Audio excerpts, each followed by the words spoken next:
What's going on, guys? Welcome back to the channel. Got a little piece of fuzz flying at me. Appreciate you guys tuning in for another video. If you guys are new to the channel, do me a favor, hit that subscribe button. You know, we're really trying to grow the channel and we don't want you guys to miss out on any future videos. So I think the calendar says it's officially fall now. We're officially in the season of fall, you know, the second half of the month of September. It's pretty crazy, but this is the time of year those bass really start feeding in on those small little bait fish. And there's a lot of schooling activity. You know, the fish busting on the surface, chasing the shad to the surface. You know, I was out on the lake a couple times the last week, I guess. And man, there was a lot of schooling activity going on. The fish are really feeding in on them. And they can be pretty tricky to catch when they're keyed in on those real small little bait fish.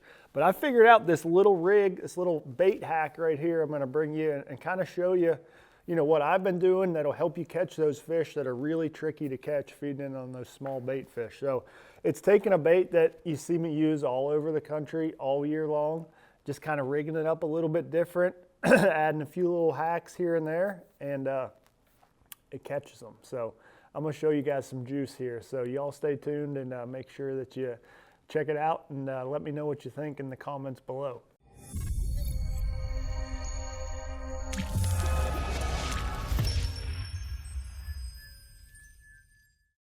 So I would say if you ask the average fisherman out there, if they've seen bass schooling on the surface, you know, what bait would you pick up?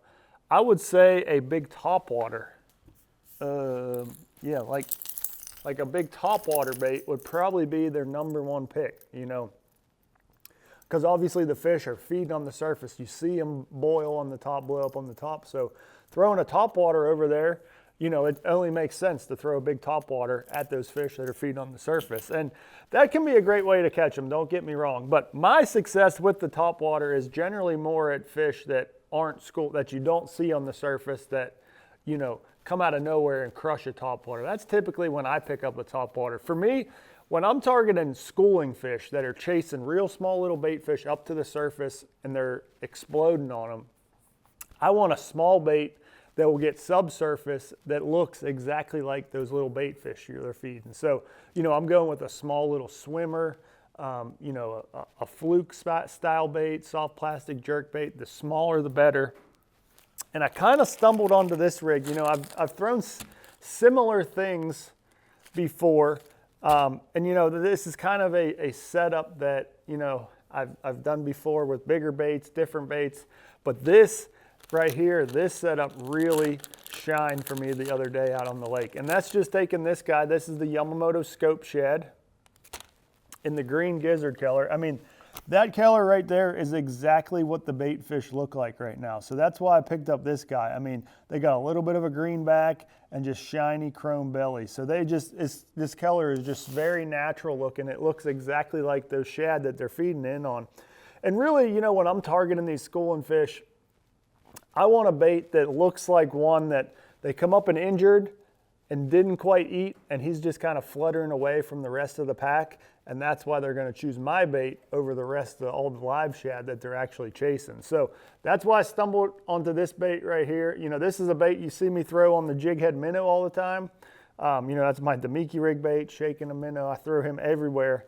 And I just have so much confidence in that bait, that size, that perfect profile. So that's what I went with him. But then I pulled out this guy. So this is the Trokar. This is actually their drop shot hook. It's the TK180 in the 1/0 size. So this is a small little, oh geez, I made a mess there.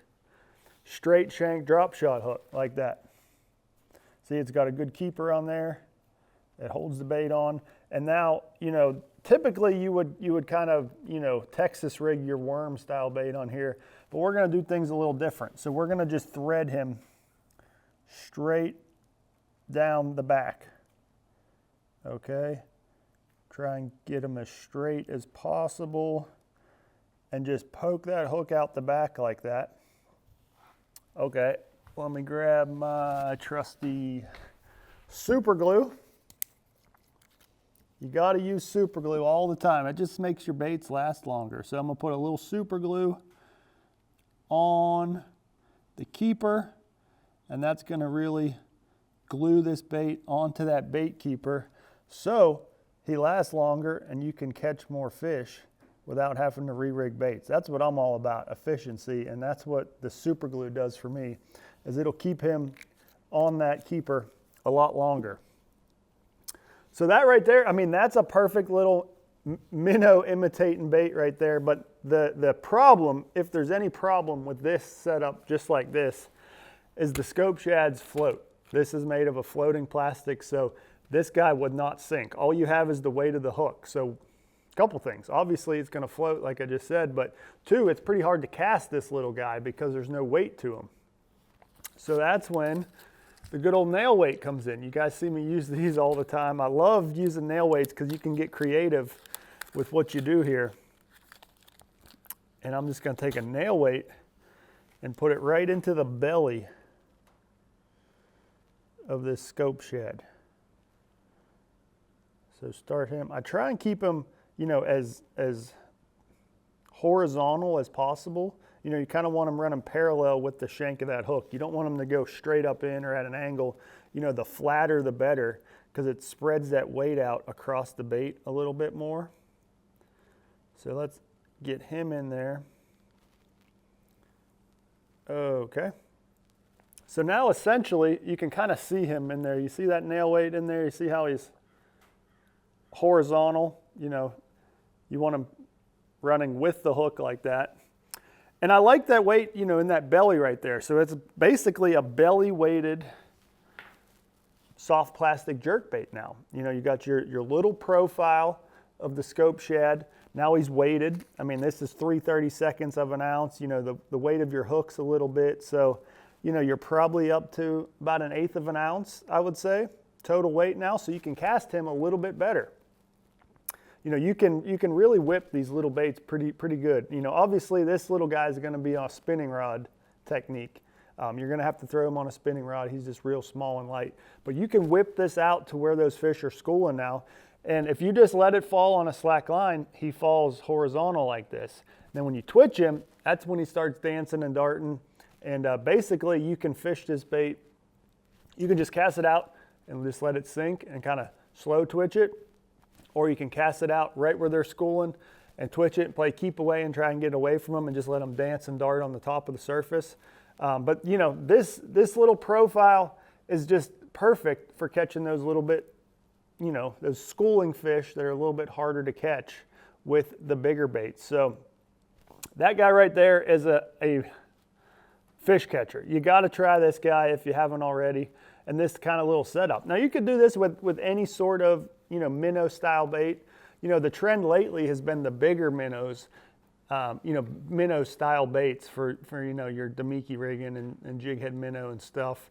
And you know, the bass are feeding in on little tiny bait fish that are schooling right now. So that's why I really like the smaller stuff. But that little guy right there, that will catch you some fish if you're having trouble catching the schooling fish right now. So give him a shot. Let me know what you think in the comments below. I'd love to hear if you guys get out and catch some on the little rig. I don't even know what to call this guy yet. We're going to come up with something here, and I don't know.